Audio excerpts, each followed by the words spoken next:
Thank you for learning Siebel with the Siebel Hub. We have a unique, comprehensive and always up-to-date collection of Siebel CRM 2021 training classes.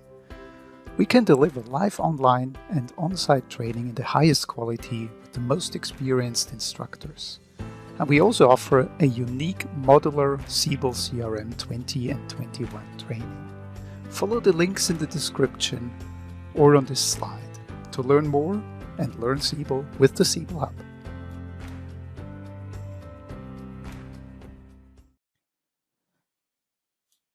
Okay, so this is a recording of an IP16 to Siebel 21.5 upgrade. So this machine is an old training machine with IP16. So we're going out on a limb here because it's Windows Server 2012. I'm not sure if this is going to work out, but let's just check it out. So the zip files have been downloaded for Siebel 21.5. Let's check out the first one, because that's really where the interesting stuff is hidden in that README media list text file. Okay, so let's format this out. So the first one is the README, obviously. Then there's the second one, which we downloaded. Let's check. Yep. With the binaries, we got just ENU, so we haven't downloaded the 3 of 9. But we're going to do an upgrade, so we need the Siebel repository, then the master repository of 21.5. We don't need the IAA XML connector, and neither do we need the Outlook add-in. We do not need the Oracle Database SE2. That's for Siebel mobile web client only, as is the Oracle Database client. So we're skipping all these zip files, but we downloaded of course, we downloaded the ancestor repository zip 9 of 9. So this is the necessary files to create an upgrade machine.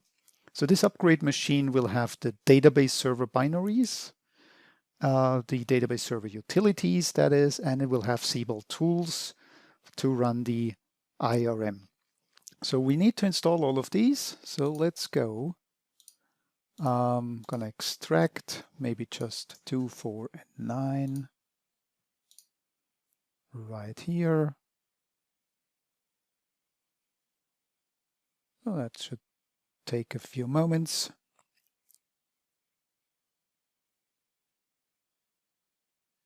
And while this is extracting, take a look at the machine itself. So on the C drive, there's the remainder of a Siebel 16 installation, including a web server extension, tools, and of course Siebel server.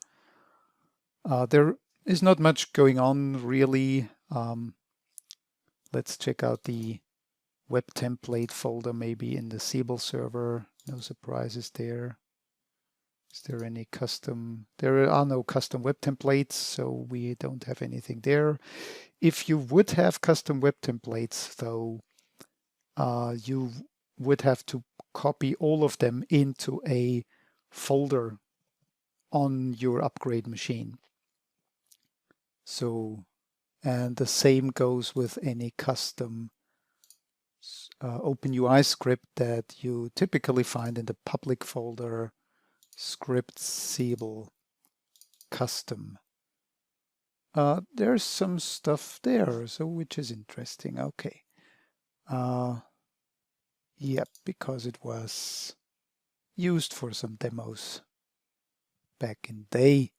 So this machine is really ancient. Forgive me that I don't remember everything about this machine.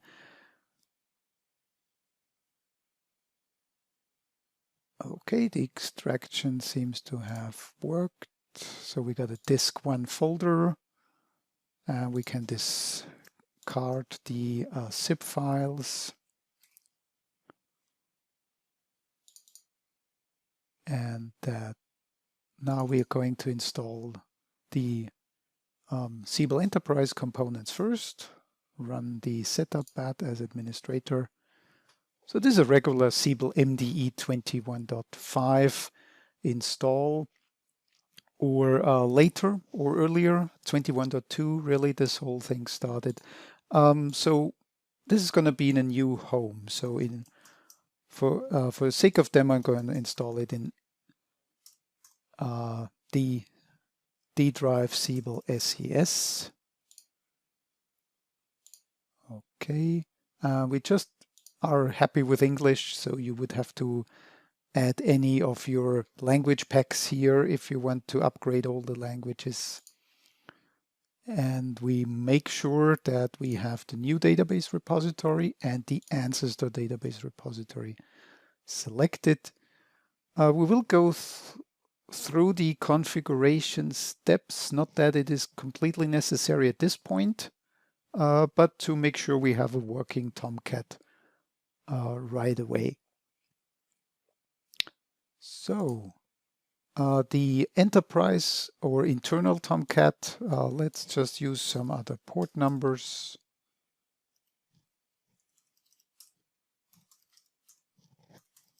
And the AI Tomcat will use, let's also change those port numbers.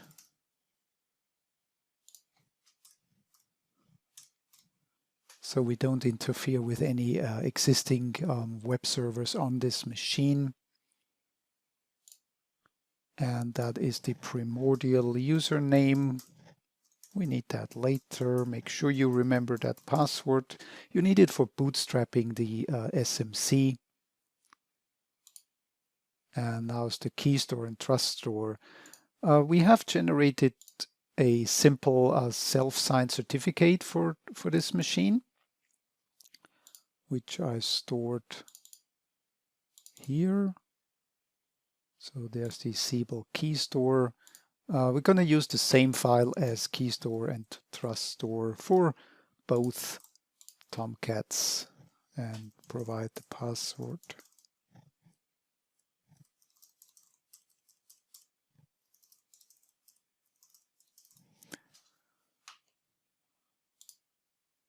Okay, so the enterprise components are installing on the D drive.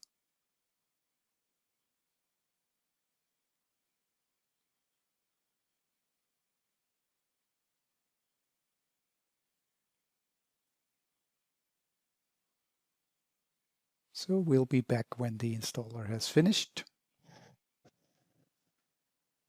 All right, so the enterprise component installation of 21.5 is complete. We should see, let's check it out. We see 2 Tomcats running. They're automatic. We don't really need those, so I'm going to set them to manual and stop them. We don't need them because we will be running an upgrade process, so those Tomcats really serve no purpose here. They will, of course, later, if you dedicate that machine to the future Siebel Enterprise. So we're finishing this one, and now let's install Siebel tools. So we start the MDE again as administrator. And this time we provide the new home location as D drive Siebel tools, English only. We choose Siebel tools only, and we will configure it. Okay, so it's an Oracle database. Alias is ORCL, table owner Siebel, and the file system. I'm going to create a new one right here.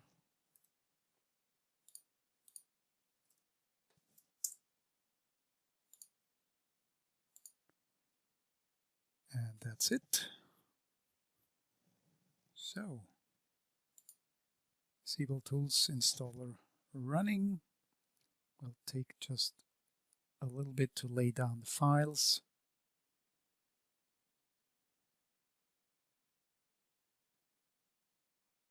And we'll check on this in a few moments.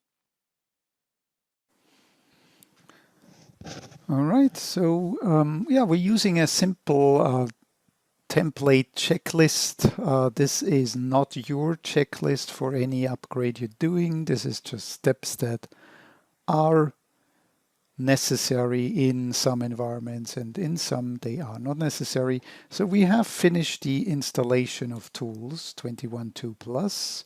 So now we need to decide which ODBC DSN to use or create a new one. So here's the Siebel Tools installer being finished. And let's check the ODBC data sources for 32-bit system DSN. So yeah, we got plenty here. The ORCL one is using the Oracle client. Let's just add a new one and use the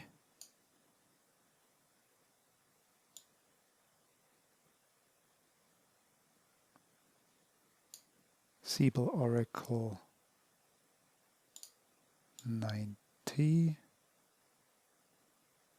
from 5th of May. That's a good one.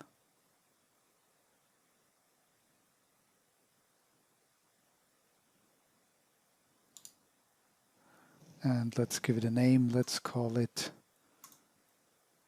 Upgrade. Let's check if it works. As admin.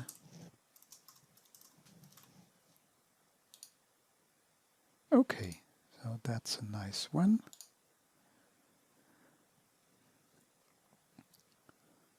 And we're going to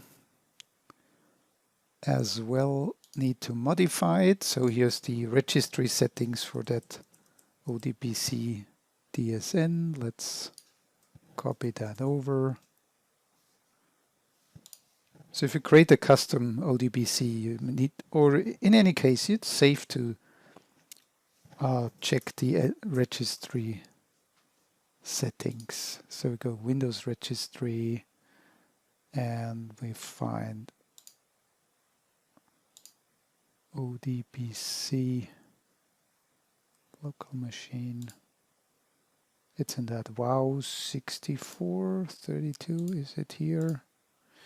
Yep, that is. So here's the upgrade ODBC we created. So for the path is, as you can see, HKey local machine, software, WOW 6432 node, and ODBC INI, then find it. Or alternatively, search for it. And we verify it's running off the Siebel Tools DLL, so the Siebel Tools we installed. That's good. We need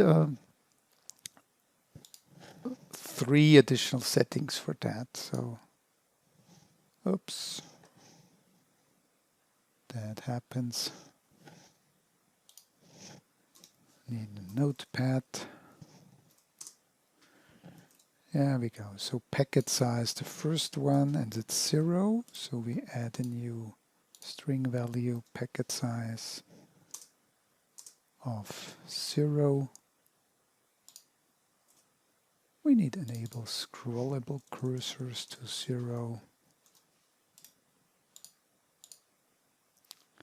Oh, that's actually a value that exists, but set it to 0. Columns as character to 1.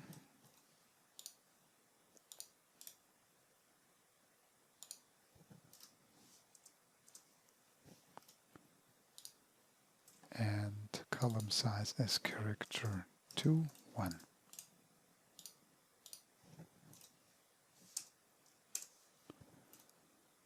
Okay, so that is now a fine machine. What else do we need to do? So let's check our checklists. yeah, copy the web template files, custom web template files to a separate folder, copy the custom scripts. We don't need to copy the scripts because we have it on the same machine. Edit the tool CFG, not unimportant to verify, especially enter the new customer repository and the symbolic string prefix, set that correctly. So to the tools installation we go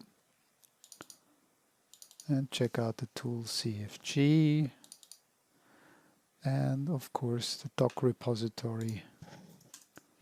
We just copy that.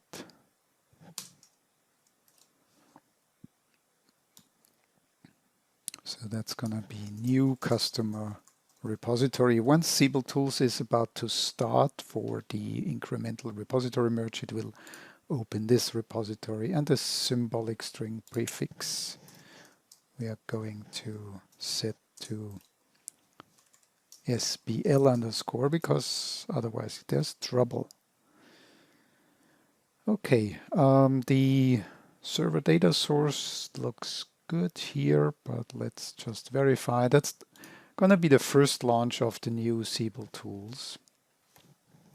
18, however. So let's just go there. Okay, first time launch. Yeah, you don't get this popping up when you. So basically, you need to launch Siebel tools once, make sure it's operational, and click away this license agreement. We will not be able to really log in because the database is IP16. Well, let's try anyway.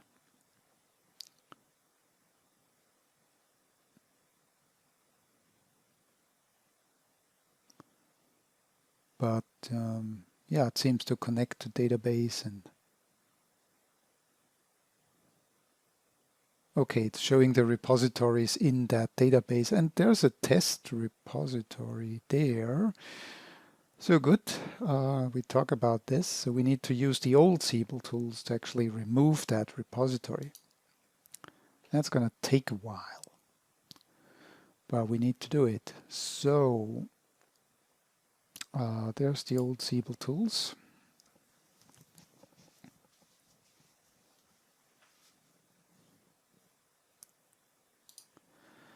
So that step is in the preparation phase in our checklist. Yeah, delete all the repositories except Siebel repository with the prior Siebel tools version. Other preparation steps. Workflows could require cleanup. We check the workflows, and then we can skip most of these steps, but we can set the cursor size of the database. Okay, we have a SQL.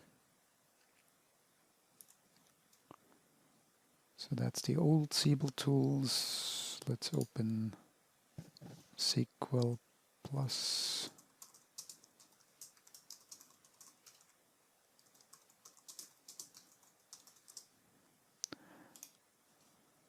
Okay, cursor size is set. And let's check out the repositories. Yes, there is a test repository. Wow. Is there anything in there? Let's open it.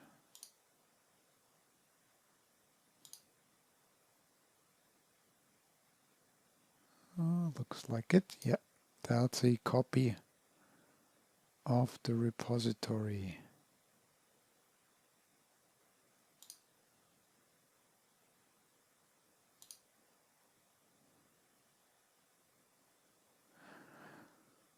Okay, this one has to go.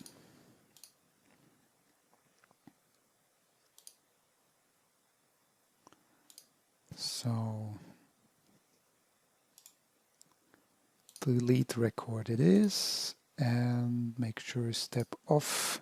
And this kicks in the big delete, big cascade delete. It will take an hour or so. We're gonna check back on this one. we might be able to launch another tool session. Check out the workflows maybe.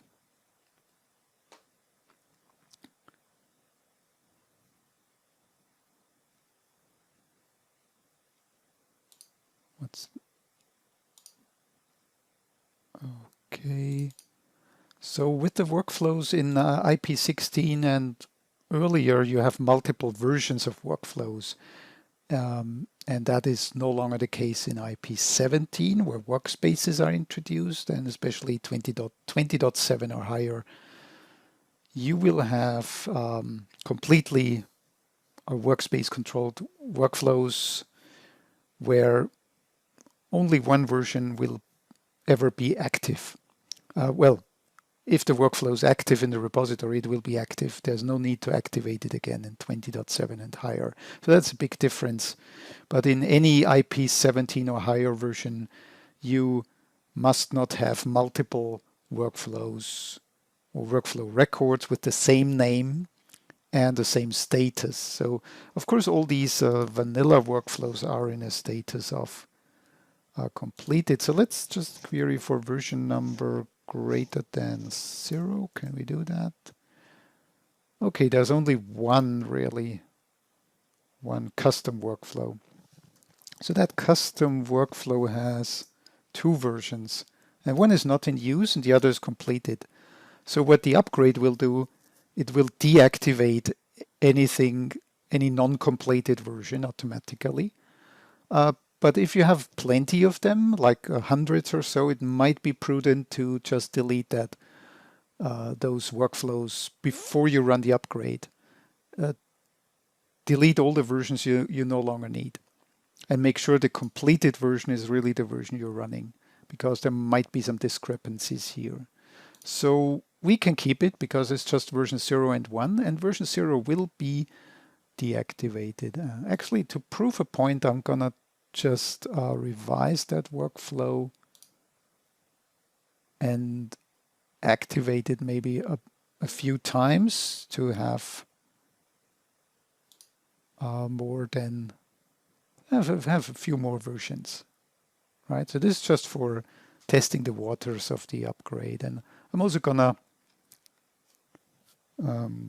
make modifications to standard workflows, which is of course even more interesting than you can understand that when you make modifications to a standard workflow, and Oracle does make modifications as well, then yeah, you might need to review those changes because the Oracle version will likely win the repository merge. Okay, this is a bit slow because we're really freaking out database here, deleting a repository at the same time. Oh, we're gonna get there. Yeah, so now that version 2 is completed. And let's find a standard workflow, maybe something with pricing. The driver. Some workflow that's really changed a lot is the PSP driver workflow in order management. So why not just revise that one?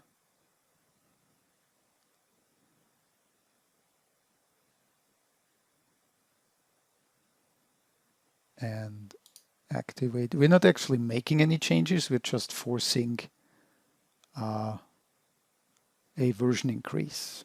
I notice it's version 2, which is strange. Well, let's revise that again. Comes version 3.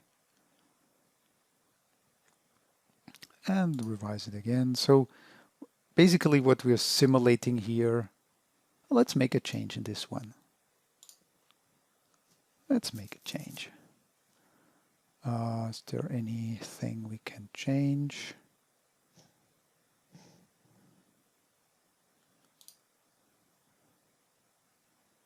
Properties, maybe some default values. The promo group, let's set the default string to yes for this one. Let's add a business service.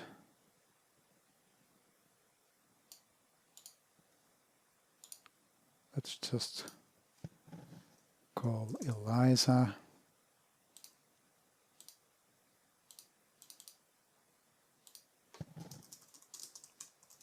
So this is a dummy service, of course, but we're going to hook it in with the input argument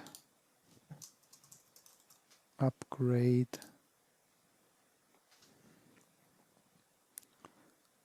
And now we hook that business service up.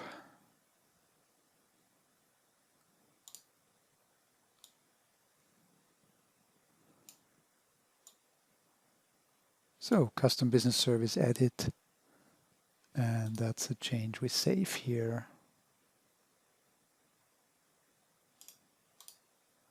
Okay, and we activate that. So we're going to check on this workflow once the upgrade is complete and see what's happened. Okay, specify.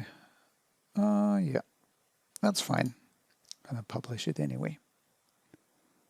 It's the output arguments, probably not optional and not used. Okay, let's query again. So we see there's now 4 versions of that workflow process. Okay, just literally preparing some stuff for the upgrade. Okay, we can close this one, and the deletion is still running. So we'll check on this later.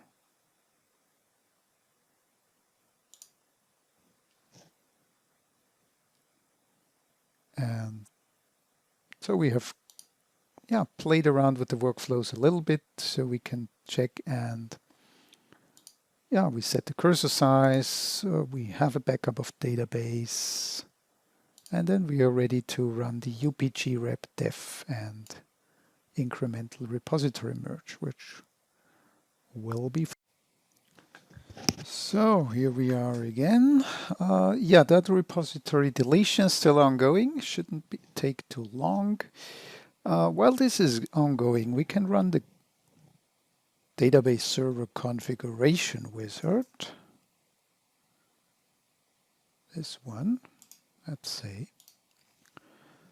Yeah, the newly installed one. And that will give us, so we spend the time well while this is running. So this is the only remaining Java-based wizard in IP17 and higher, and we use it to provide the parameters and generate the UCF file for running the actual upgrade using the upgrade wizard. So we're running on an Oracle database. We're going to upgrade that database. It's a development type upgrade. First part of development, UPG rep. It's an industry application release, and it's actually version 16. And we're going to provide the correct path to Siebel Tools 21.5. So that's going to be that folder. So it can actually locate it. And we're going to provide the correct path to this scripts, which is the OpenUI JavaScripts as of the old version. There is a process that scans these files for references, and so it does not, the upgrade will deactivate a lot of stuff, so it does not deactivate stuff you're referencing from any script. However unlikely it is, but best to point to that script Siebel custom folder. Not sure if it is clever enough to go through the subfolders there, but let's just keep it at that. And then there's that web templates directory, We'll point to the custom web templates directory of Siebel 16. There's nothing in there, but should be fine. So that would be SES, Sieb server, web temple, custom. Okay, and it's a Unicode database. The ODBC data source, the one we created, called Upgrade. And now we're going to provide the username, admin, password.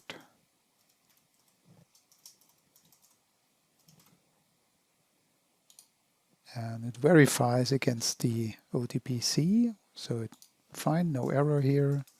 Table owner.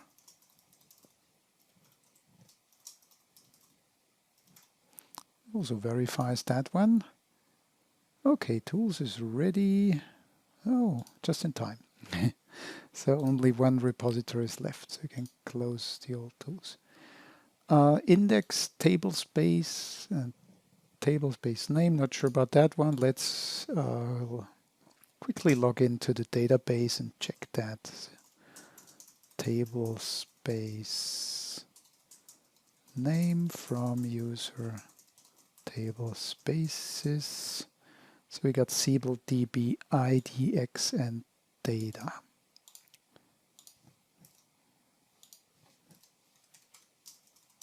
Okay. Database servers running on Windows, and we got no Oracle parallel indexing. That's the group. That's the output directory. Oh, are we ready? Yes, I think we're ready. So let's exit from any console or application.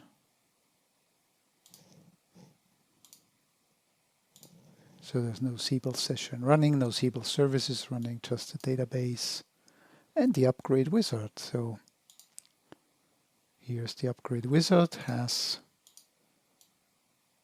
all the steps, and off we go. Click OK.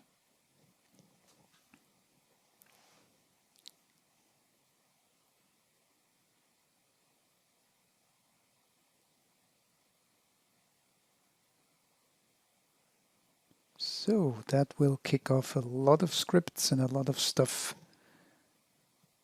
against that database. So we might want to monitor it using Task Manager. Let's see if we can configure this a little bit.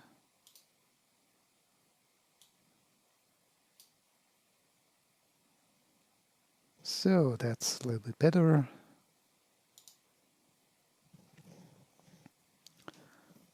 Yeah, so we have to be patient here while this is running. We'll check back frequently on this process and hope that everything goes fine from here.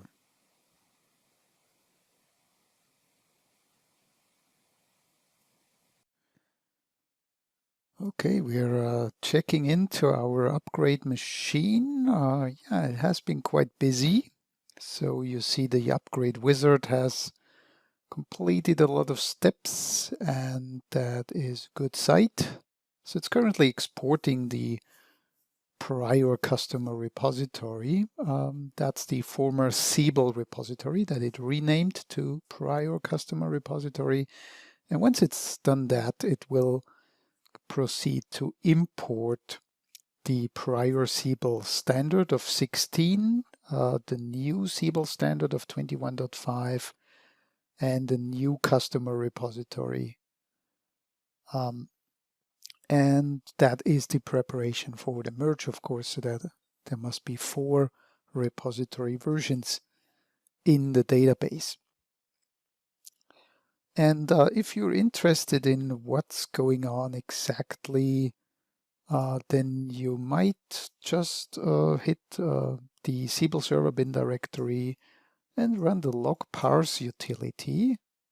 You can, as I'm showing on the screen, you can also monitor the state.log file in the Siebel server log directory for the current process, and there you find the state folder and the state.log file.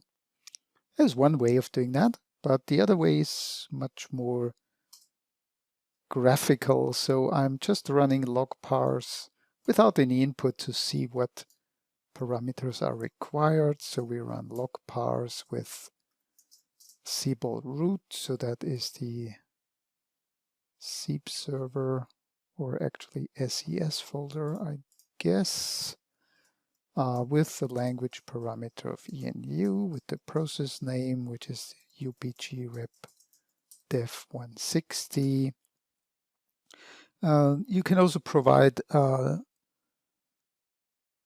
thresholds and numbers, but let's keep this easy and run it. And yeah, there's a nice HTML summary. Note that the process is still running, so that's not a complete file. If you run it at the end of the process, you get a complete overview. So this might be a little bit wonky, but you can see the steps and errors page. So yeah, it reports a 45-minute, which is a little bit too fast for my liking, but anyway. And you see it's currently running, or it has completed that Oracle-specific TDL. The currently running step is not in this listing. But if you're interested in what's going on exactly during an upgrade, you can just drill down on the step and then drill down on the log file, or see the command line that was executed. So this is, for example, the dropping triggers of SQL that is executed, and so forth. So very interesting details here. While you're monitoring the process, you can always run the log parser like this and get an updated HTML file, or a rather set of HTML files. Let's see if there's anything interesting. Performance information.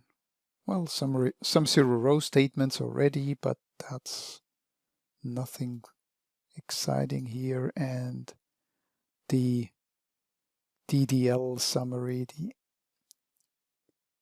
yeah, still loading, by the way, so it's a long page.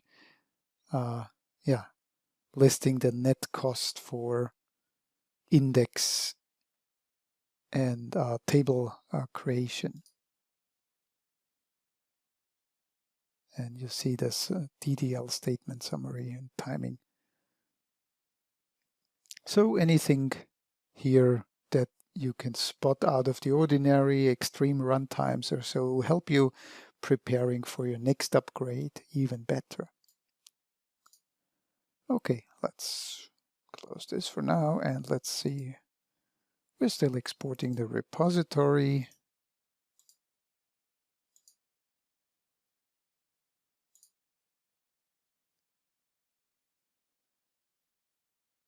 And it's pretty fast.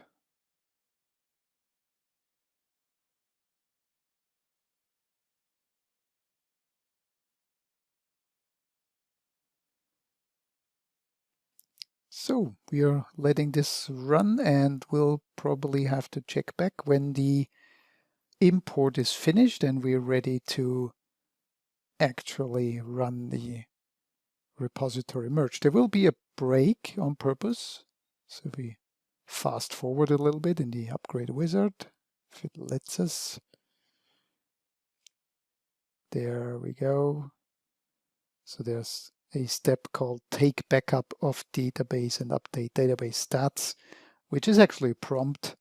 So the process stops and prompts you to do that. Take a backup and update database stats. It will not do it for you. And so it will wait until you basically do these steps. It will not verify, but you can click OK afterwards or restart the upgrade wizard. And then it's the Siebel tools time with the execution of the incremental repository merge. So semi-automatic here.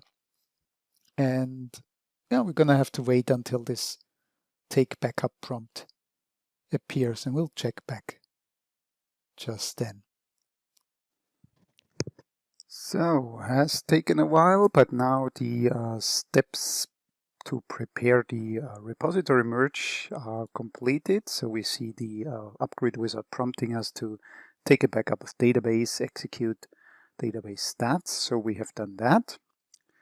And then click yes to continue. So either way, if we abandon the upgrade wizard right now, we have to reboot the machine or whatever, we can always go back to the command line and start it as instructed in this little pop-up here. But nonetheless, we click yes. Hope we didn't miss a thing with the Siebel Tools preparation, and Siebel Tools should start right away. Okay, we get the pop-up again. And let's wait for Siebel Tools. It might prompt for the repository. So here's the siebdef executable already visible in the task manager. Notice the special switches it has.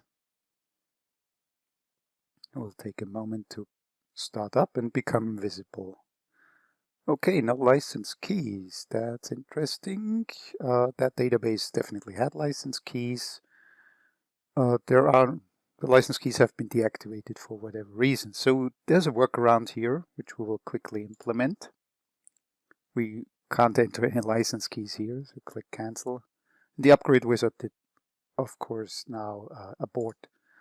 So, but that's a nice practice anyway. So we go to SQL Plus, login as Siebel, and we just describe as app key, and we got the inactive flag, so we update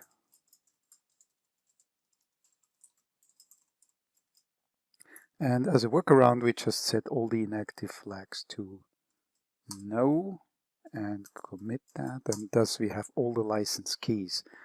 In real life you would run the license key manager or you would not encounter this problem at all. Okay, troubleshooted this one. So now let's run the Siebel Upgrade wizard again. So we run it from Sieb server bin, Sieb UPG, and with that UCF file. Now let's try again. Okay, one more thing we have to do. Actually, we need to go back to the state.log file and reset it. So it's in the Sieb server log for that process, state folder, state.log, and we find the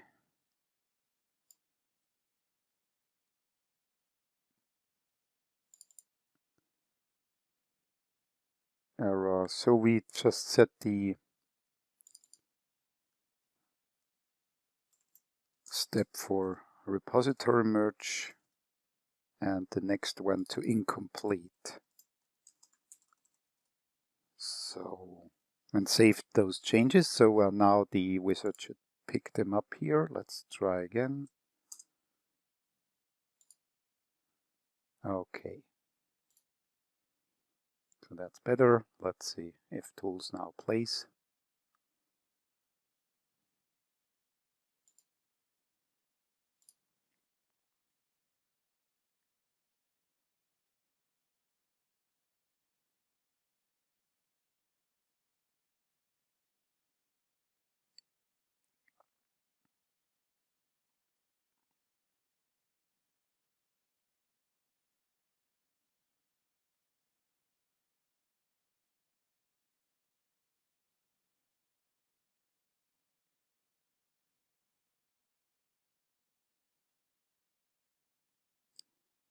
And there is Siebel Tools, and it has opened the new customer repository as we told it in the tools CFG file. Remember the setup of the tools CFG. So all there was missing was the license keys for whatever reason. So now tools is starting up in that special IRM merge mode, and it will commence to start the merge in a few moments. And let's wait for that, and then we know tools is on its way, and it will probably run for a few hours to complete the merge.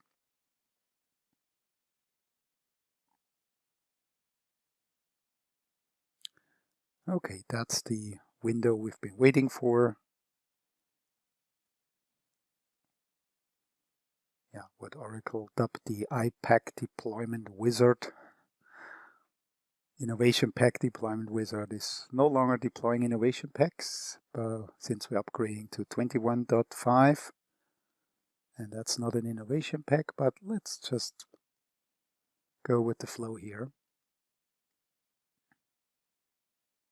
Okay, so it's pre-processing workflow process properties, or it will prompt a lot of things over the next few hours. So we'll see Siebel Tools is on its way, and we're gonna check back on it when it's done.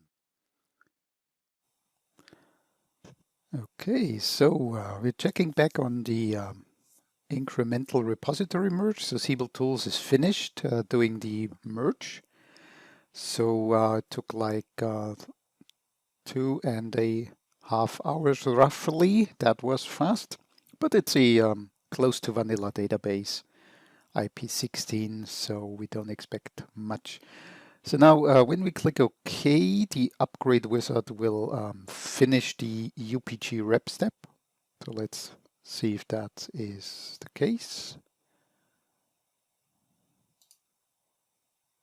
Okay, and we see, yeah, we see the upgrade wizard is on its way to the finish line. Now generating merge reports, which are useful for analyzing any merge conflicts or outcome. And yeah, it will finish with upgrading the history table, leaving a trace that we can always find that this database has then successfully undergone the UPG rep def 160 from IP16 upgrade step. So while this is running, let's take a checklist. So we are basically here, restart upgrade wizard to execute repository merges. We've done that. So yeah, if there are any issues, of course, make sure you document them. Good time once the upgrade wizard is complete to run the log parser to have a ready-to-use HTML library and archive all the log files for later use if you need to troubleshoot configuration issues. Take a backup of the database again, and then start analyzing the conflicts, but don't take too much time there because we have yet to finish the development upgrade. So just maybe, as we will do, navigate to the conflict views in Siebel Tools, identify any really urgent issues that you need to fix right away, or you need to override conflicts, and good to document that as well. Yeah, take some time to review all the reports, verify some critical areas like the web template migration, like the workflow processes or tasks, or any user properties, especially sequential user properties like client business service in the application. They might have become overridden with new Siebel vanilla values. It's good to keep a copy of that database or archive, export the repositories that are not the new customer repository at this point, because UPG FizzDev will remove all the repository, save the new customer repository, except for that, and it will rename it to Siebel repository. So if you later want to compare things in Siebel tools between the 4 repositories, that is the state of the database that you need now to archive, either by archiving the repositories so you can import them later, or keeping an entire copy of that database or backup. I would suggest the latter. Then it's a few steps in Siebel tools: generate EIM processing columns, confirm the conflict resolution, run a full publish to produce the correct runtime repository entries. And then it's about preparing UPG FIS and running it. So we have plenty of steps ahead. We're not done yet. So let's see. Our first upgrade wizard has completed. So click OK here, and we might want to run the log parser again. So now we have the full steps. Yeah, there was a bit of interruption there. Ran out of disk space, embarrassingly, so I had to fix that. But yeah, this is the full protocol of the UPG rep dev. So we have that saved. So now let's go to Siebel tools.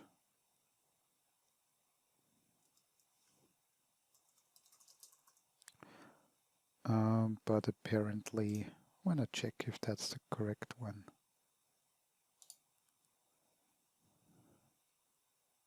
No, not this one.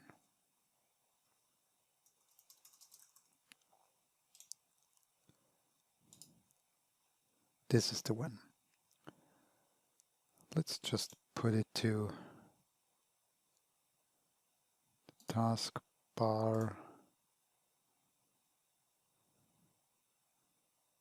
Okay, we don't need the first one now, which was IP16, so we're now on IP21, and we should be able to log in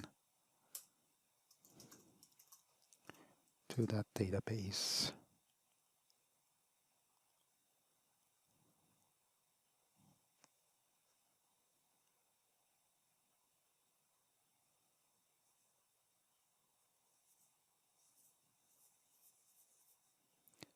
Okay, tools is up.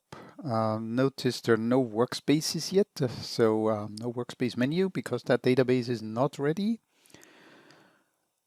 We need to finish a few steps, but let's take a look at what happened. So do we have, for example, do we have 4 repositories now? Let's go to Object Explorer.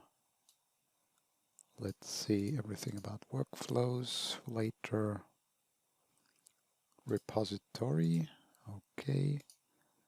So indeed we have 4 repositories. So the new customer repository is the only one that's going to survive as the new Siebel repository. The other 3 will be deleted later on automatically by the UPG FIS.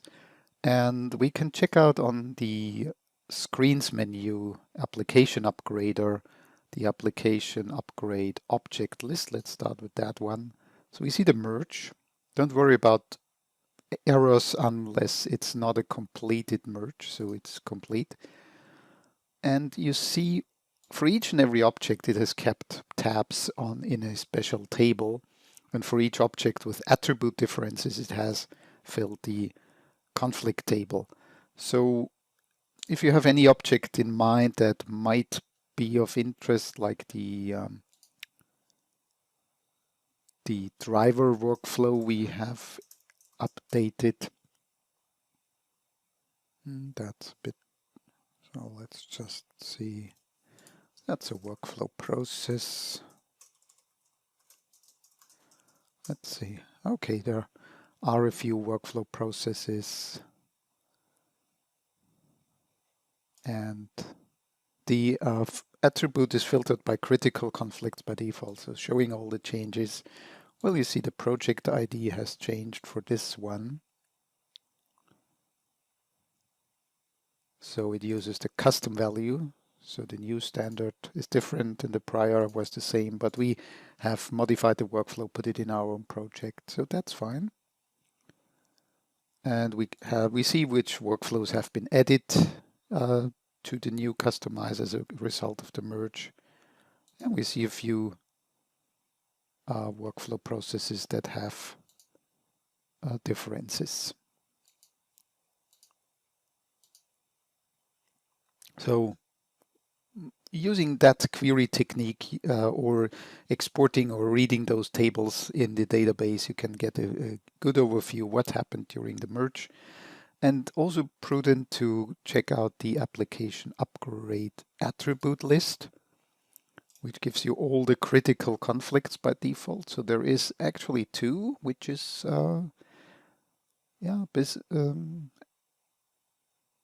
one user property, application user prop. So client business service 12 was overridden with the new standard values. So you see there was a prior custom business service was entered, but Oracle changed or added a number 12 user property here.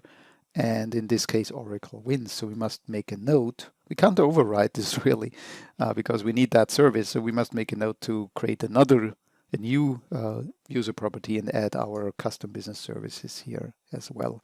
And there's a flag, a field in a business component has the calculated value was different for whatever reason. And it's now in the new standard. So then when it says use standard value, it really uses the new standard.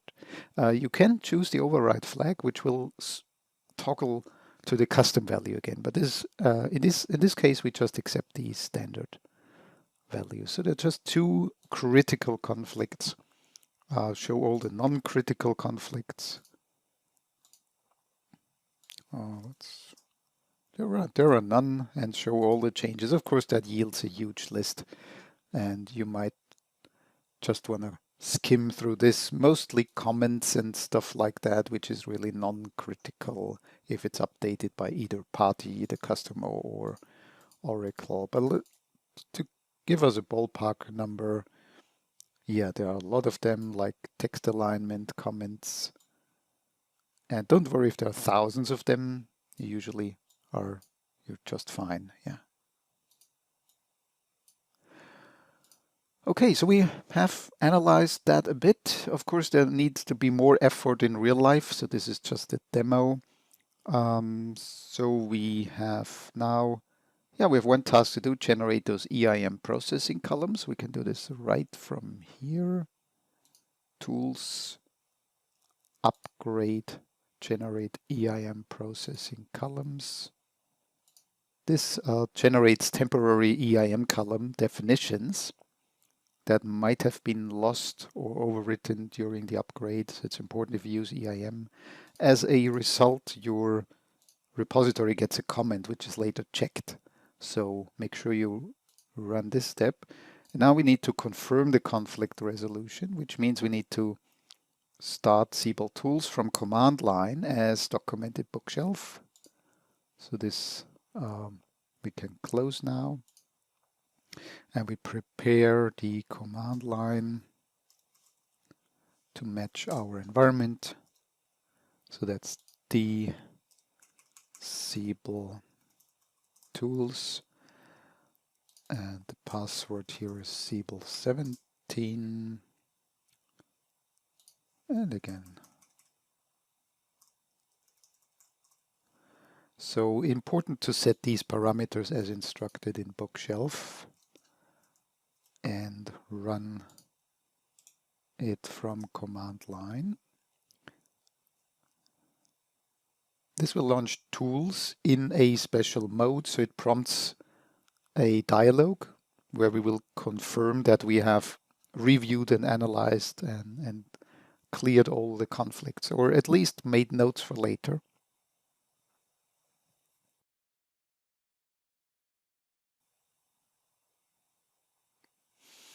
Okay, and here's the dialog. So we confirm conflict resolution completed. So this sets a flag which is then later checked. So it's a critical task in the upgrade. Click Finish. Okay, that's that. And now the next step is actually to run a full publish to the upgrade guide. So we have 21.5.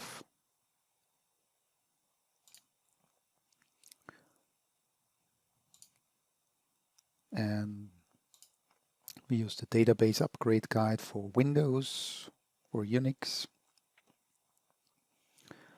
And let's use the PDF so it's easier to search there for the full publish command line. You see, once the repository merge is complete, merge conflicts has been resolved. Before starting UPG-FIS, you must generate the runtime repository data. And this is calling Siebel tools with a TL flag for each language. Make sure you include all the languages you have. And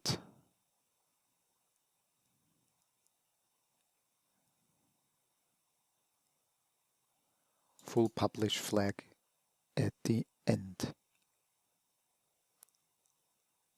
So we can amend the command line we had. So up to here. Take a copy now, the TL for ENU and full publish.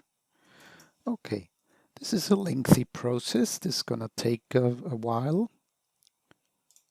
So we will monitor until it starts, and then we'll leave the machine on its own and come back later.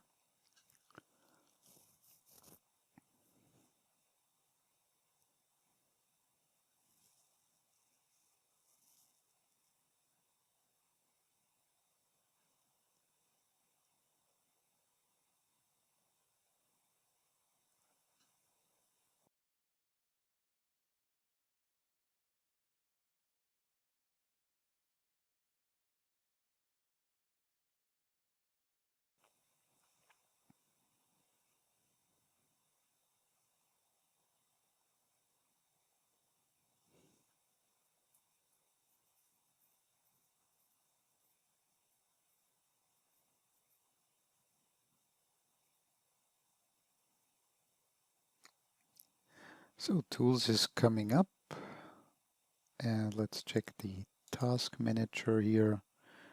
So tools will spawn additional processes for each language and for the common language. So let's wait for this.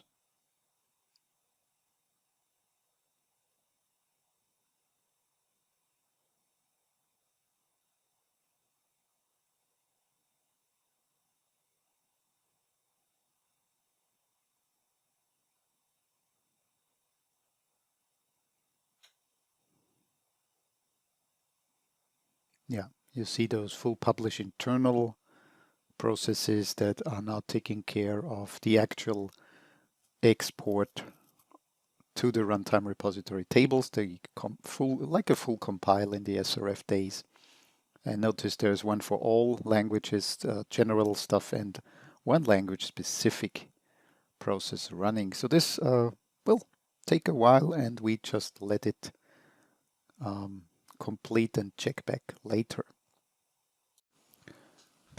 Okay, so our full publish is almost done, and to prepare for the UPG-FIS step, we actually have to follow Bookshelf again once more, which is always a good idea, and change the Siebel CFG file in the Siebel server bin folder.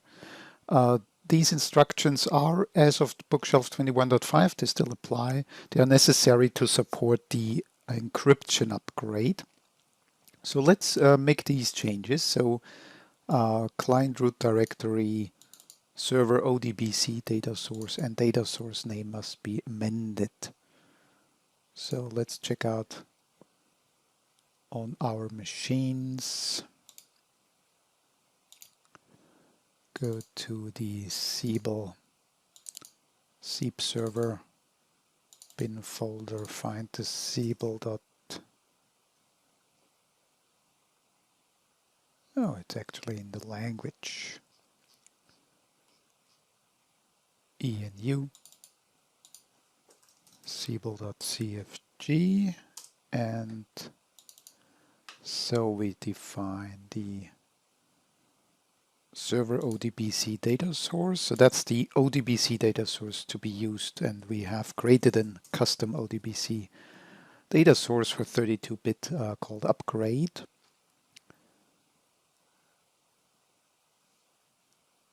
Then it's the data source name and client root there. So client root directory must point to the Siebel server. So we can grab this from here. Client root. Let's take care of that temp directory as well. Couldn't hurt. And now it's data source, and that is the server data SRC.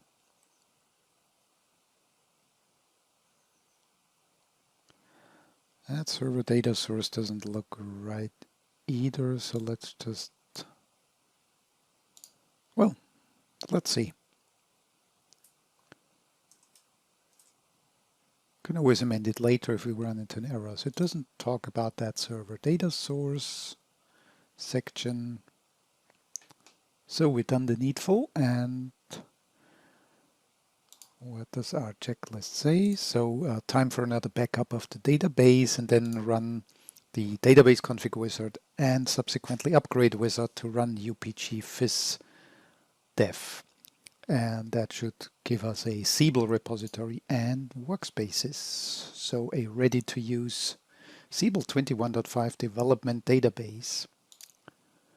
So tools is not yet finished. Okay, we'll check later. Once tools is finished, we'll do these steps. Okay, so full publish has finished, and now we are ready to run UPG fis. So we have started the database configuration wizard and can proceed to the task selection, upgrade database.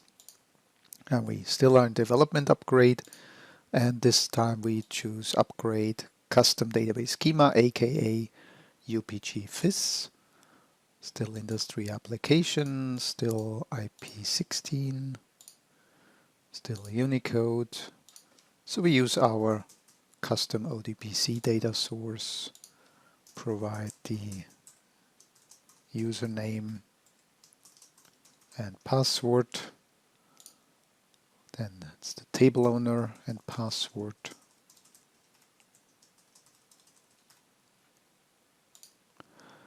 Index table space name is SiebelDB IDX and SiebelDB data. That's our two table spaces. We are on Windows for the database. And verify repository, generate reports. Yes, let's do it. And this is the log directory of the prior step, UPG rep, where the reports generator will look into, so that folder is in the right place. We have no parallel indexing. This is the new output directory, and we are ready to apply using our Siebel Upgrade wizard. It will take a while to execute these steps. Let's hit OK and see how it goes.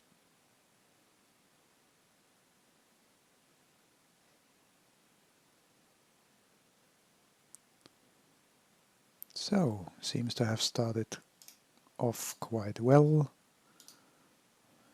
Let's check DDL dict running.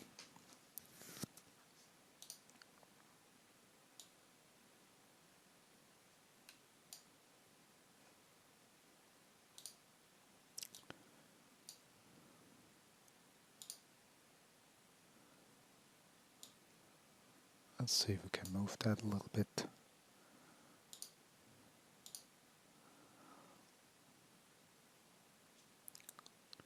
Okay, so it's currently exporting the schema definition.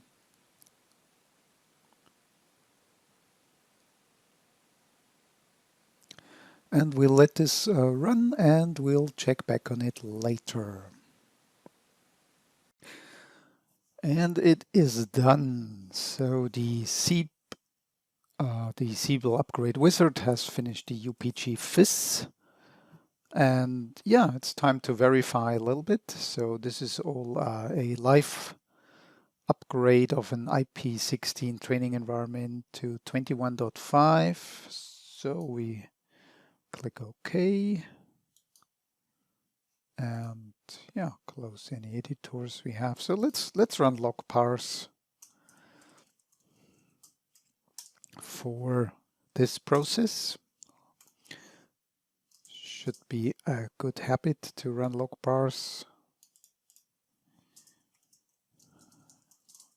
for the UPG FIS dev 160. Oops.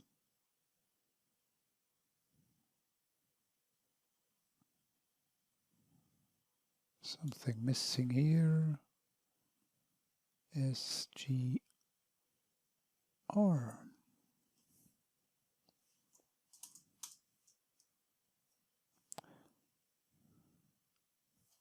Oh, that root folder is not Sieb server. Yes. There we go. Okay, so that is the steps summary. Oh, so a pretty good run here. And yeah, we've seen at the end import new customer repository as Siebel repository. So basically what this does is truncate all the repository tables. It has exported the repository before that, and it imports it then again. So you have a clean Siebel repository. And we want to see that Siebel repository. So tools has been configured for the upgrade. So we have to change back the tools CFG file. So the new customer repository is now again the Siebel repository. And the symbolic string prefix we change back to X underscore. Okay, so with these settings, let's launch into Siebel Tools.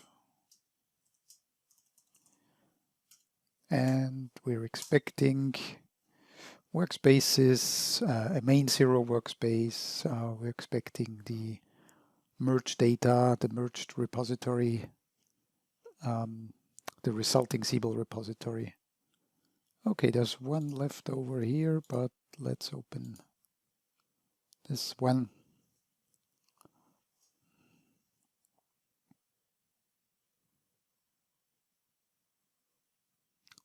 So, workspace menu means we have workspaces. Workspace Explorer shows the main zero workspace. That is the starting point for your post-merge configuration effort. So anything that you have identified so far or that you will identify when testing the application, fixes that you make, you probably do under this, or maybe an integration workspace you create for this purpose. And since this is 21.5, let's check out some applications. For example, Siebel ERM is active since 21.1, so that's a good indicator that the merge has done its job. We had configured the workflow process, so we noticed that workflow processes have been deactivated, which is good, so that's as intended. And let's find the driver, PSP driver workflow process Yeah, so we still have multiple versions. We have 2 versions active, which is interesting. So this might need some investigation.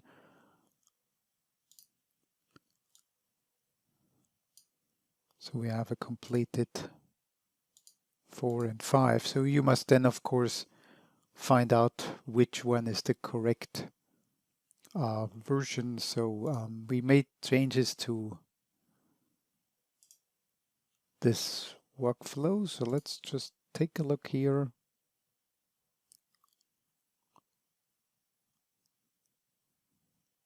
Yeah, so here's the workflow with the changes. We have the business service in there. So that's the version we have produced, and probably version 5 is what the merge has produced. Yep, that could be the new standard version of that workflow. Again, this needs a bit proper investigation, and since the merge cannot, for example, merge that custom business service into the new custom version, you have to manually do it and then rename or deactivate that version 4. So that is one possible outcome of this pending more verification. So, but we find that the repository merge went well. We have the Siebel repository. There is a leftover repository from a aborted import that was due to problems on this machine. So you could use our cleanup to get rid of that repository later, just in case. Okay, what would be the next steps here? So we have run logparser, we have verified the repository. A backup of database would be a good idea. And then you would actually be able to start any enterprise that you have already prepared, or you set up a development enterprise. You should probably include web tools and set up the migration app, which you will need shortly. Apply Delta from Siebenes. That means you have any custom component definitions like workflow process managers, workflow monitor agents that you had in your prior dev environment. You need to recreate those and to reparameterize everything. It's 21.5, so don't worry about browser scripts. You shouldn't have any, though. Remember to copy over your OpenUI files to the new AI. Run synchronized batch comps once the enterprise is up. Generate triggers if you use workflow policies. Verify that all your job templates and repeating jobs are there. That's a dev environment, so but anyway, it's a good point here. Set up the developer workstations, install tools 21.5, install the developer web client if it's still needed, and reset any database parameters to normal if applicable. And in case you want to optimize the performance, work with your DBAs to optimize the design repository tables, which could be a little bit slow on web tools in the first start. And then it's development time. So your development environment is up and running in 21.5 or later. And so you start working on the fixes that you will definitely have to make. Make sure everybody's trained on IP17+. Get some training from the Siebel Hub. We offer the best-in-class, always up-to-date Siebel CRM 21 training. Create your backlog with all the fixes you need to do, fix the things, test. Workflows are fine, but you need to maybe merge those workflows again. Don't forget about those sequential user properties that you checked in the conflicts. There's a user property for DISA, file download save, you need to add. So DISA starts working with the inline file editing again, if you use that.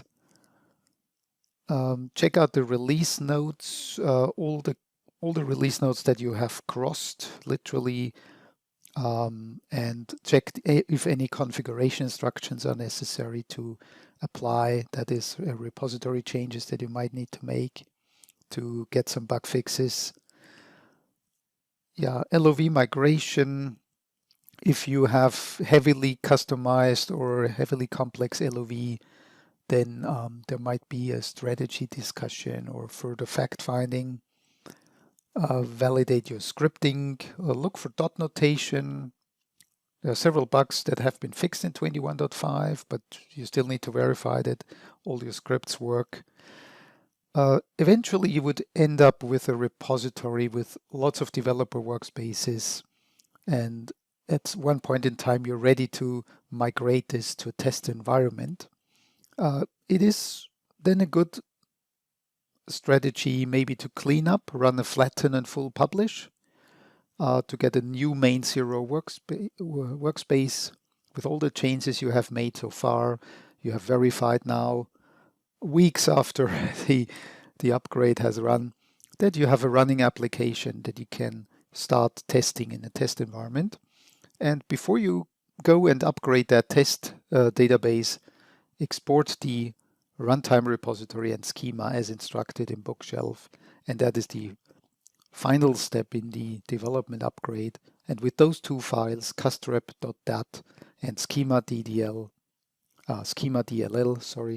you can run a test upgrade. And this finishes our walkthrough of a development upgrade of Siebel IP16 to 21.5. Thanks for watching, and bye-bye. Take care.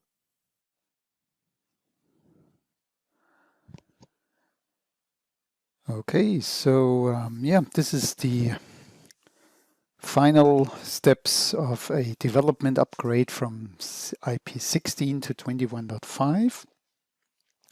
So we have finished the development upgrade, the UPG rep and UPG FIS. And now it's time to set up our development enterprise so we can start developing, start using web tools, etc. So we have, during installation, we have configured the AI external and SES internal Tomcat. So it's all on the same machine here. So we're going to start these Tomcat services now.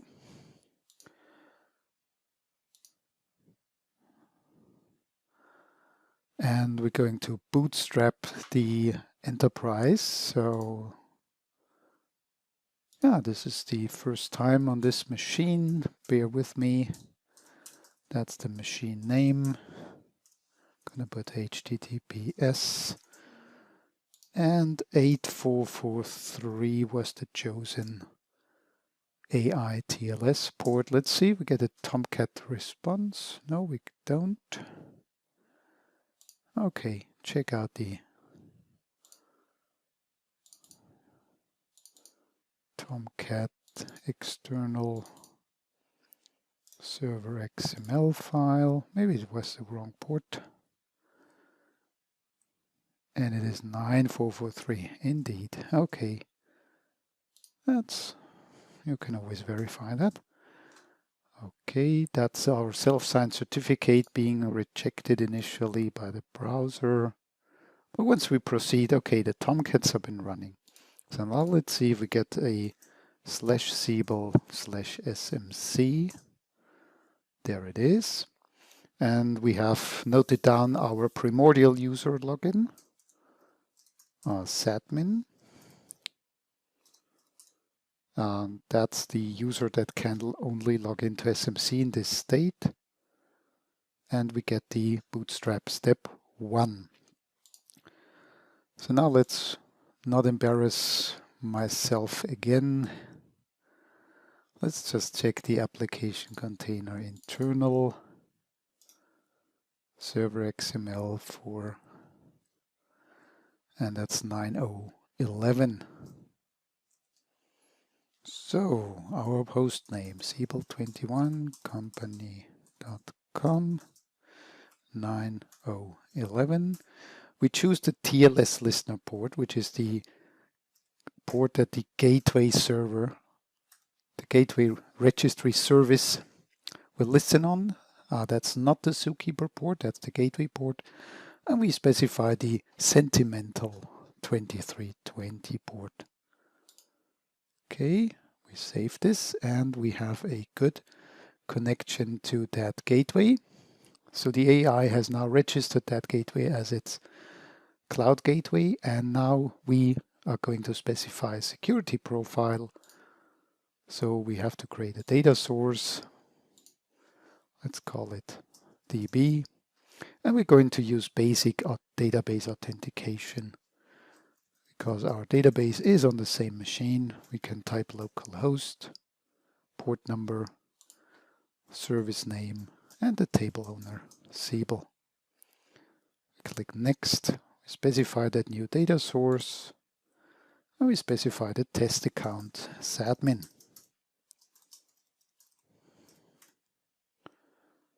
Okay, that's saved. That was successful, so now we're forced to log out.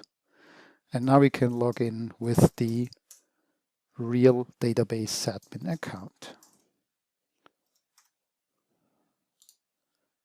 And get to the third step of the Bootstrap. So the registry port, that's now the zookeeper port. Let's use 2330 for the zookeeper port. Provide a username. That is going to be the zookeeper user.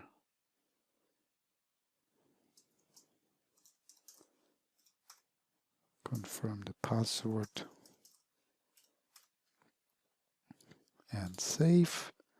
And this will now gonna create the registry. Okay, we're gonna have a problem here.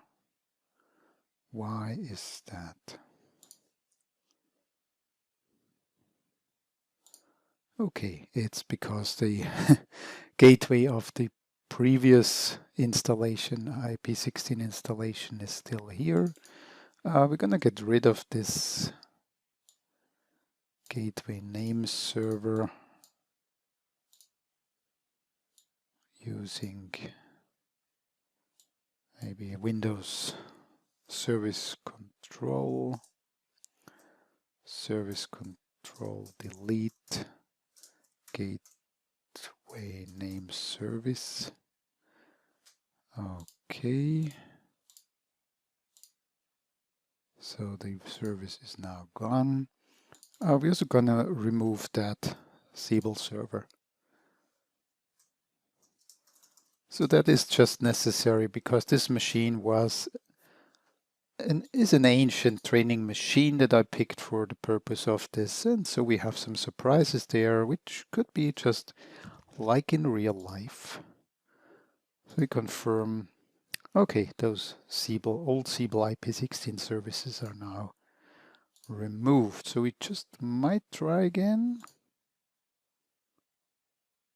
And this time we might be luckier.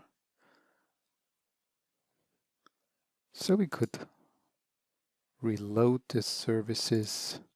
We see the gateway registry is indeed created, running automatically, which is fine.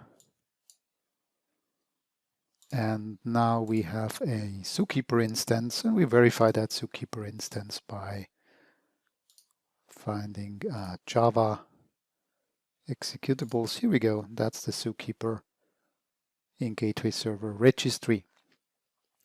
Okay, so we got a zookeeper, we got an enterprise configuration store, and so we can start setting up our profiles. So we start with an enterprise profile. Well, start with cloning the existing one. And this is our enterprise one or def. Let's call it def ent. And the primary file system on that machine already specified here. We're going to use a single machine setup, so we're going to be fine with a direct path, but for real life you must use UNC. Remember that.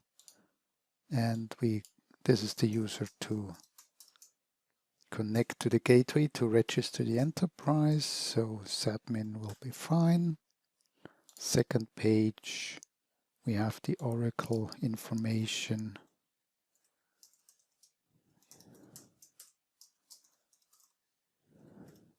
Table owner Siebel. So this will create the enterprise ODBC, and we use the gateway authentication profile, English as the primary language, and encryption would be sysnappy without encryption. So submit saves that enterprise profile, and now we're going to go to deployment, and we're going to deploy the enterprise using our new profile. Go for deployment, and we call the enterprise dev. Okay, so let's submit. And we have to be a little bit patient here. Can use the refresh button. So it's still deploying. Would take a few more moments to be fully deployed.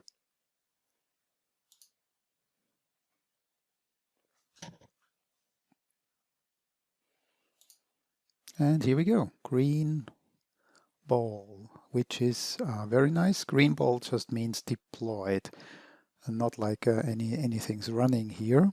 It's an enterprise after all. So let's check out the ODBC data sources. There should be a new data source, and indeed there it is, using the driver of the gateway server. So that has just been created. And yeah, speaking of verification, the folders have been created in the file system. So that is a proper enterprise setup. And now let's create the Siebel server profile. I'm going to copy the sample, and that's like dev server 01. Again, the user to connect to the gateway. The anonymous user, guest CST. Let us verify that anonymous user. And password. Okay. Because that was an ancient database we upgraded. Just want to make sure they got the password right. And component groups, well, we choose EI because that's a development environment. You're going to need the inbound REST API. So EI is definitely good. We're going to use Siebel Call Center, and we're going to check Siebel Web Tools. It's a development server after all. We can keep the defaults here for the SC broker and synchronization manager ports. And on the next page, there's nothing much here, so we submit and have created our first Siebel server profile, which we now can proceed to deploy. So we click plus Siebel server, and this is going to be on that Siebel 21 machine.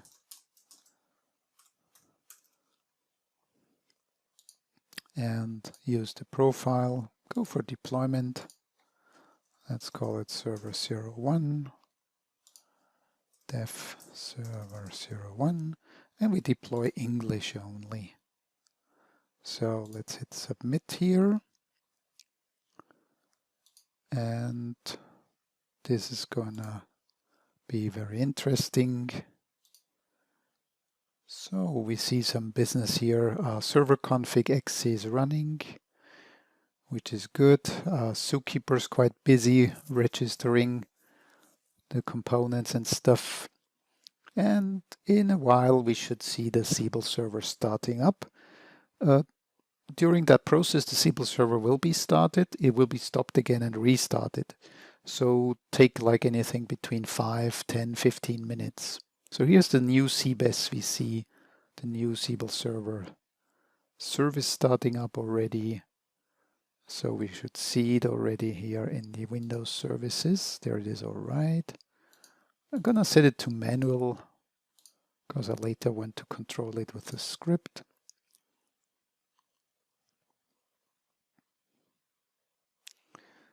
And so we let this, run and hopefully spin up a nice little development server, a Siebel server for our development environment. So we'll check back on this in a little bit.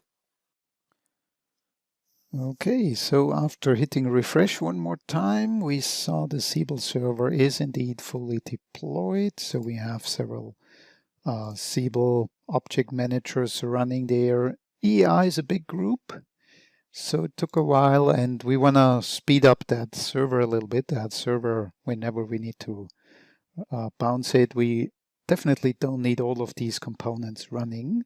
So we just going to check on that server using SMC. Why not? So management and servers. And there's a running server. What about the components? Okay, online. Nice and easy. Online and running is what we want to see.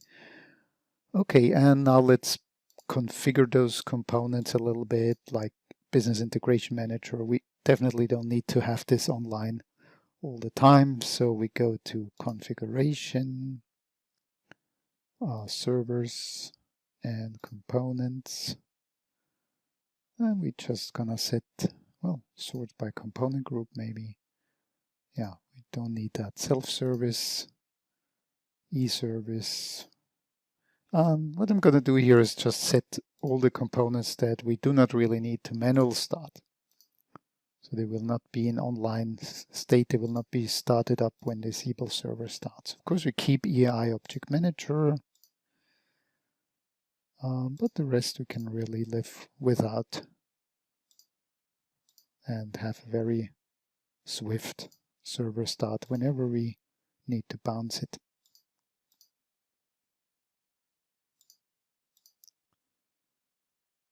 So there's web tools, we're gonna keep that, and of course we keep the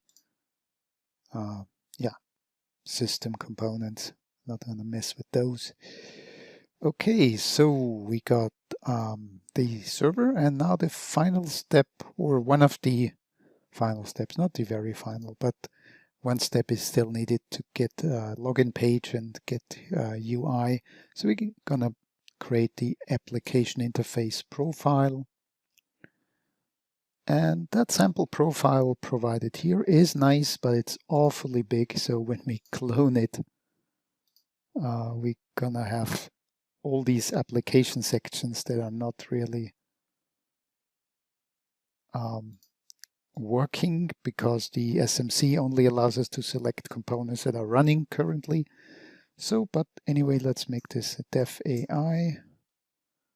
And let's go through the sections here. So the session timeout we increase right away to 9,000.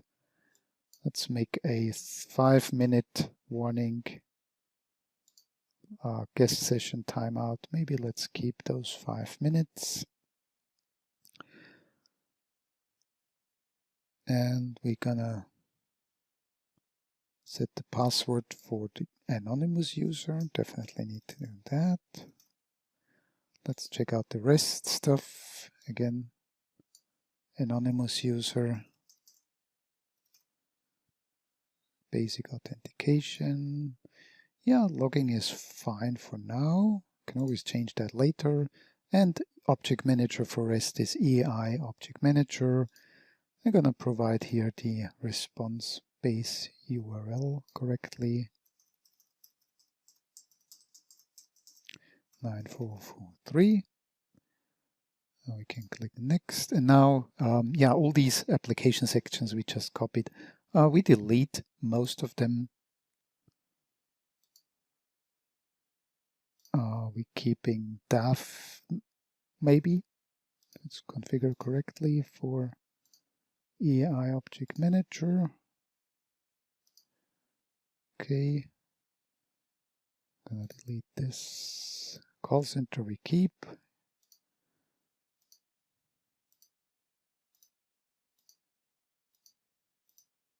EI, ENU we keep, so let's configure call center. and enhanced authentication. I'm going to increase that. Yeah, anonymous user we get from the defaults on the first page. And EAI is EAI Object Manager.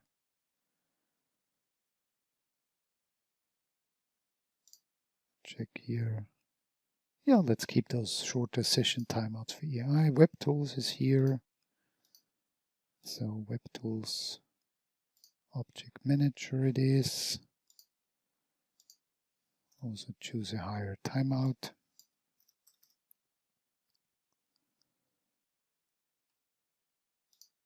And yeah, so we have call center, EAI, Web Tools. The rest we don't really need. So delete all the other applications that are here. Careful not to delete anything we have already specified.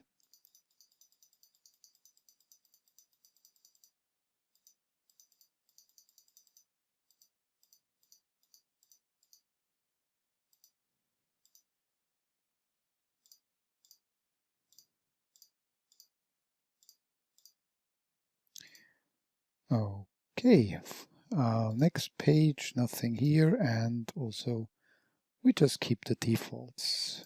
So if we can submit this, then that's good. And now we can start deploying the AI using that new profile. And the AI is going to be deployed against the external Tomcat. Okay,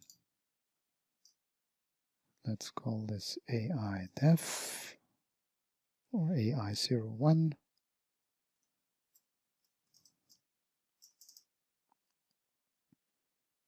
And submit.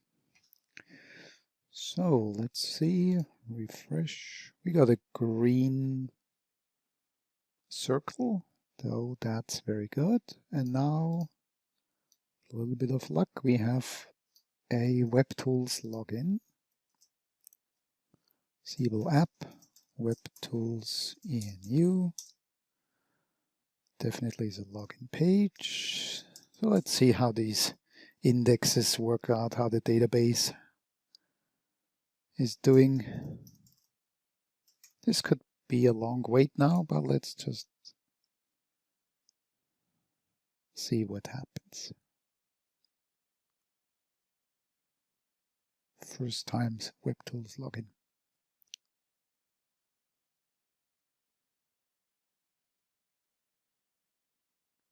Okay, not bad at all. There we go. With, yeah.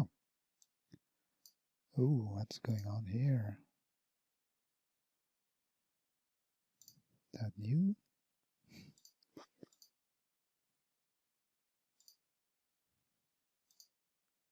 Is it just me, or are these sort icons a little bit off? That might be browser cache. But anyway, we got workspace dashboard. So we can, yeah, crack on with Web Tools. Okay, let's log out here. And maybe just for the sake of demo, let's go to the call center application.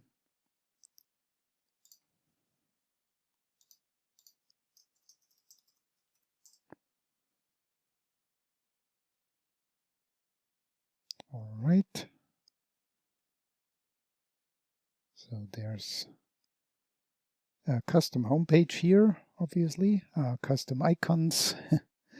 So that is all merged pretty nice, and we got technical support. Okie dokie. That might be customized and might wait for DISA.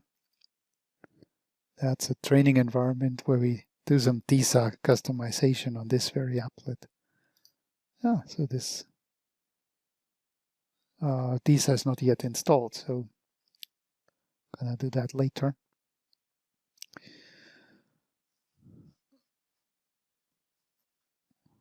Okay, not too bad at all.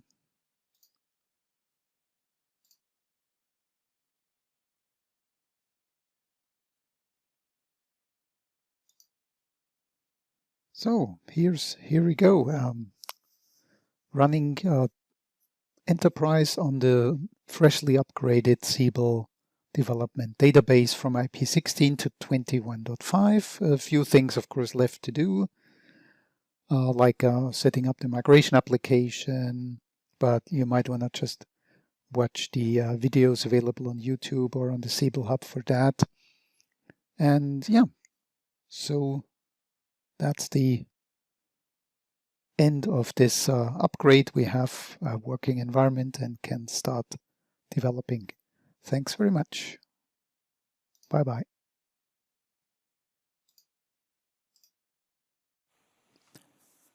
Okay, bonus track for the development upgrade. We're going to fix the application a little bit. So first we're gonna fix the OpenUI scripts and DISA.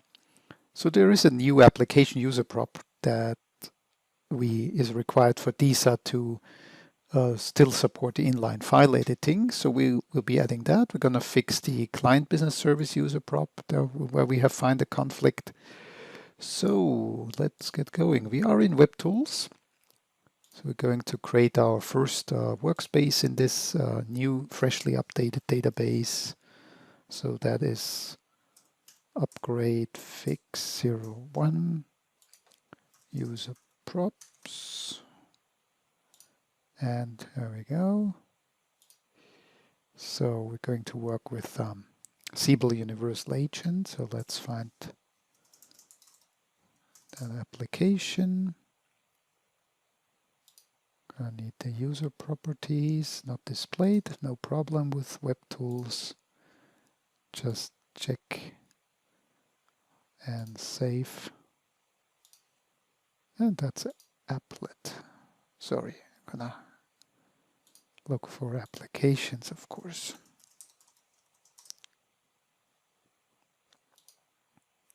And user properties. There we go. Okay, so gonna need Siebel Tools for a moment.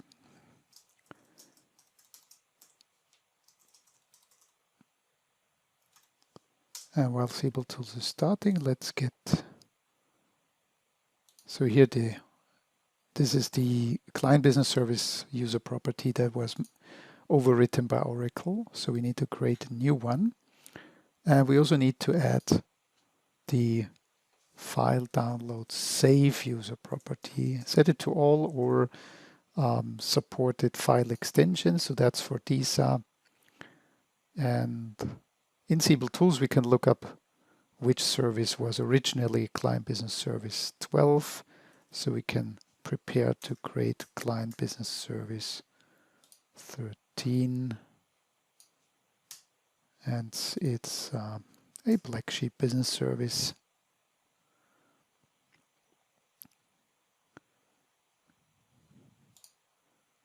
Could probably look it up here as well.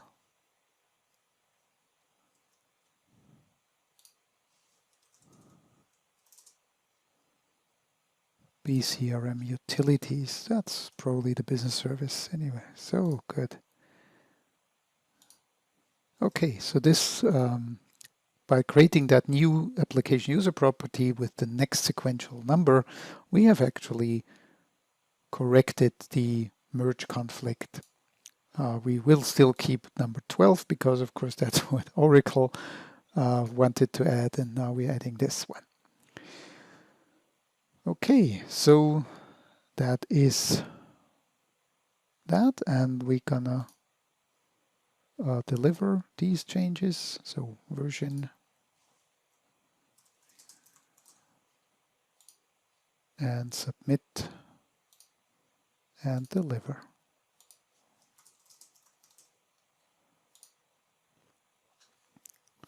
So the first fix of many probably.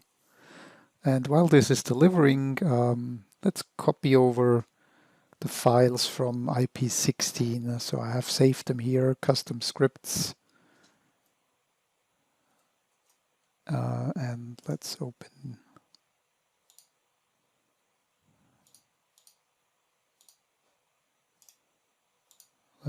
the AI folder. So that's now Siebel, well, SES, application container external, and there's Siebel web root. That's the new location 21.2 or higher with the MDE topology. And we have scripts, Siebel custom, and everything in custom script goes there. So we just copy it over. Okay, then we have custom files, which goes to scripts, Siebel web root files, custom CSS and stuff. And we have custom images. So they go to Siebel web root images custom. Okay, so now we have copied over the OpenUI related modifications, JavaScripts, etc. There's one jar file for the DISA extension. So we're going to have installed DISA as well. So the workspace is delivered. And the DISA installer is downloaded. Yeah, there it is. Let's extract it. Let's check that no other DISA is installed. So we have uninstalled the DISA that was on the machine with IP16. I'm gonna just launch this installer.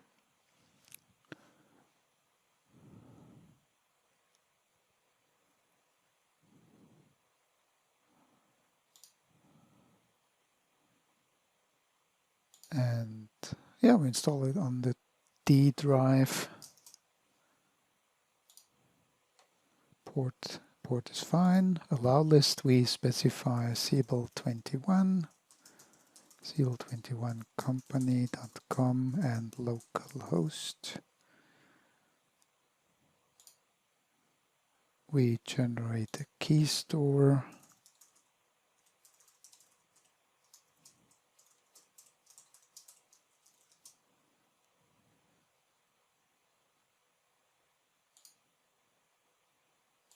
And go for the installation.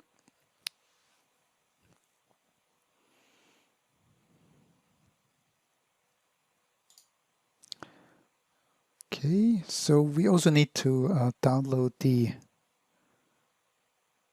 or add the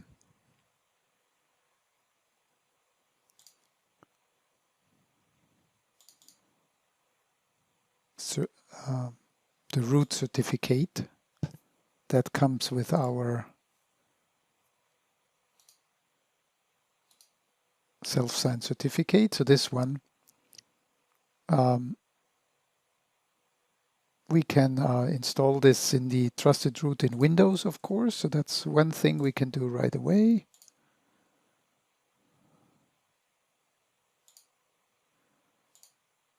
And we place it in the trusted root certification authorities. But we also need to import it into the DISA trust store, which is the CA certs trust store. And there's a script.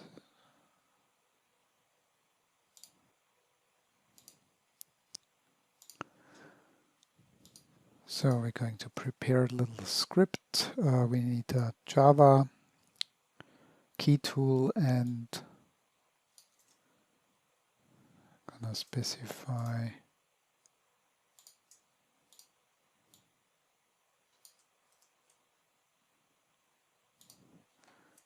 this file into the DISA CA certs. And Java is installed on the C drive. Let's just check. JDK should be fine, yeah, JDK 32. Let's try that.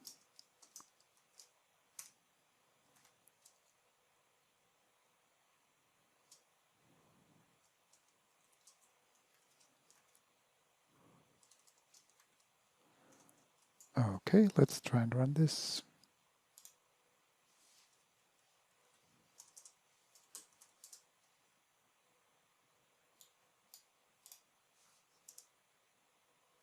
All right, certificate added. So now let's restart DISA.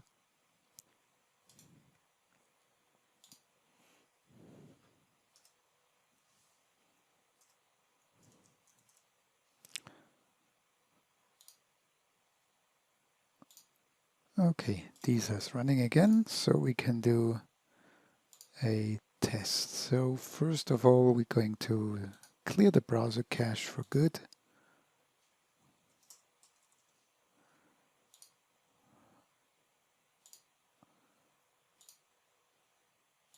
And so that we have a fresh browser.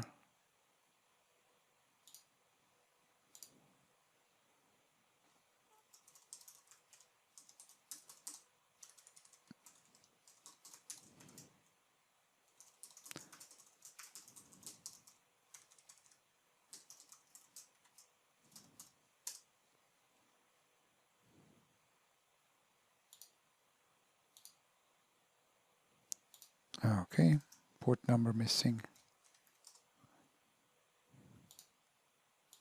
And HTTPS missing. Okay, so now let's do a bookmark. Let's remove that one. Okay. So we can log in.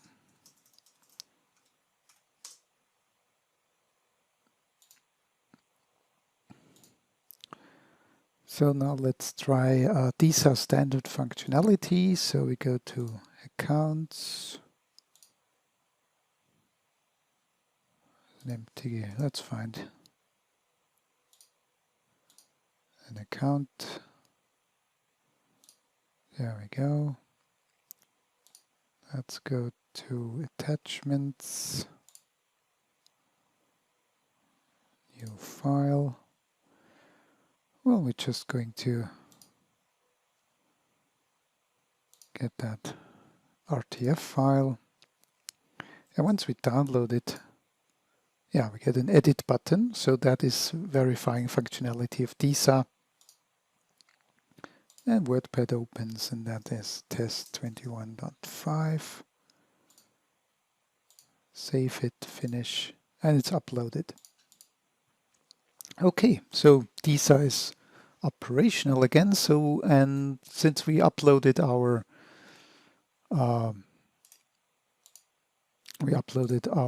OpenUI scripts, and we have to copy over the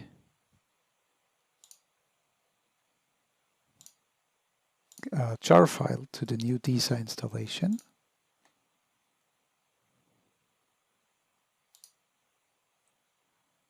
Is on D drive, DISA, the plugins folder. So let's put it in the plugins folder. And might require restart or not, but let's see if we're lucky and get to the technical support applet. Not really lucky.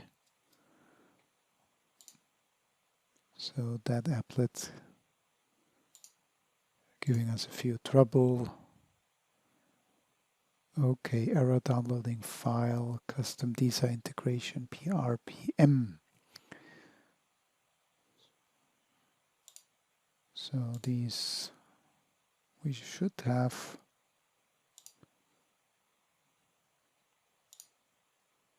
custom scripts. No, they're not. Okay. So these files are not available. So no, shouldn't be too big of an issue. So we can locate these files later.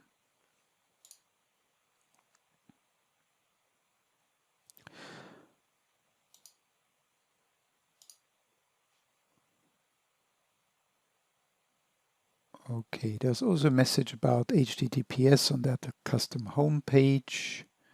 So there's an HTTP address, should be HTTPS, since, let's see if we can find that one. So there's a customization, there's a Siebel bookshelf.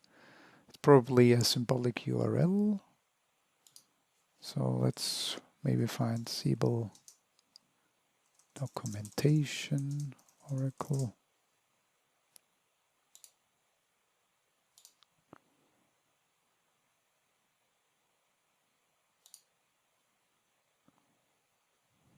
Okay, and there's latest bookshelf. So let's just grab this page here. Well, let's see if we can add it to symbolic URL.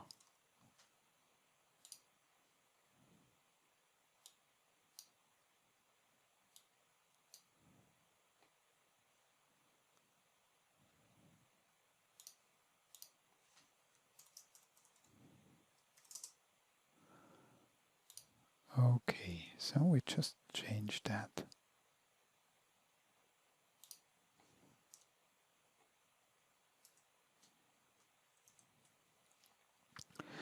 Okay, let's log off. At least something we can fix, hopefully. Oh, yeah, not too bad. Well, at least it's showing up now. The symbolic URL is fixed. There's a custom view. There's a button, a custom button on toolbar, custom view. There's a nice test to that view. Works as expected. Yeah, so we have this, all the custom documents there. Yeah, there's a drill down that works. So we see the application is becoming more and more operational. Still a few changes might be needed so that we can declare the application ready for migration. Some files are missing, we have to locate them. But speaking of migration, maybe one more bonus topic would be setting up the migration application. So we go to the SMC. Let's see how to create that profile. So there's a migration profile we create, and we copy that. Let's call it mic. And the REST endpoint is HTTPS Siebel21 company.com 9443. And that's Siebel v1.0. Let's keep this. Let's increase the timeout. Select call center as the application for data administration. We keep the migration package location empty, so it uses the file system. So submit that. And now we're going to deploy the migration application on the AI Tomcat.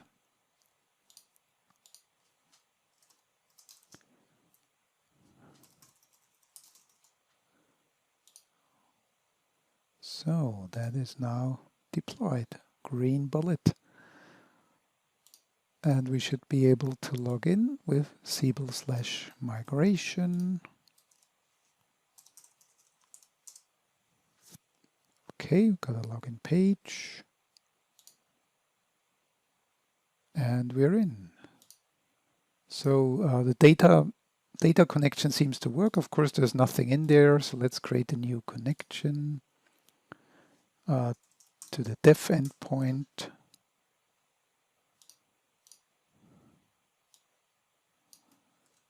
So we need Siebel v1.0, and it's not a target environment, it's a source environment, so it should be good, and goes green.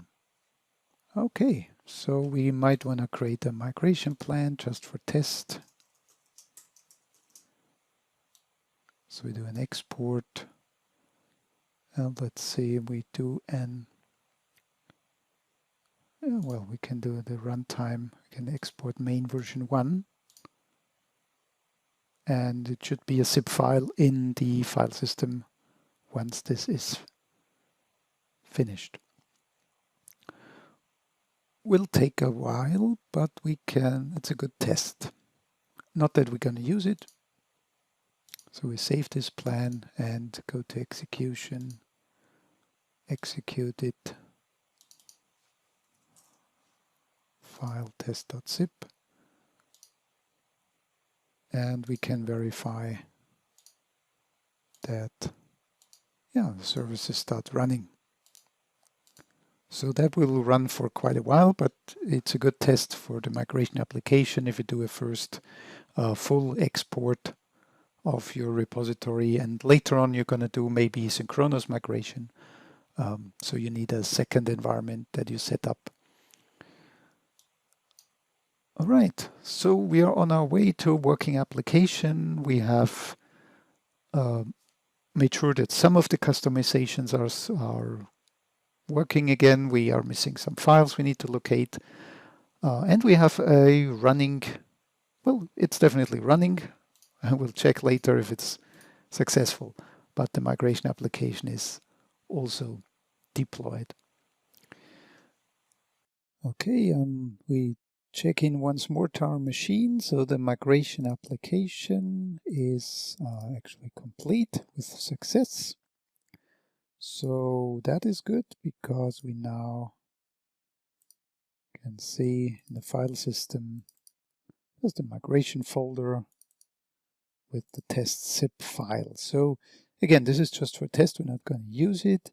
And in the meantime, I have located the missing OpenUI script files and placed them in the Siebel webroot folder.